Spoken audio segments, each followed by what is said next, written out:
sedikit membahas kata di sini. Ada yang menanyakan, apa sih kata al-fakir? Ya, ada kata al-fakir itu apa artinya? Butuh. Nah, fakir rahmat terlebih bahwa wong kan saking butuh rahmat pangerane.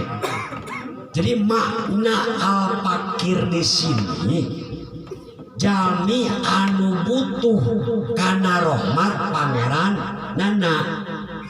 Jadi hamba yang membutuhkan rahmat Gusti. La ilaha illallah wahdahu la syarika lah, lahul mulku wa lahul hamdu yuhyi wa yumiitu wa huwa ala kulli syai'in qadir. Subhanallah walhamdulillah wa la ilaha illallah wallahu akbar.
صلوا على النبي محمد.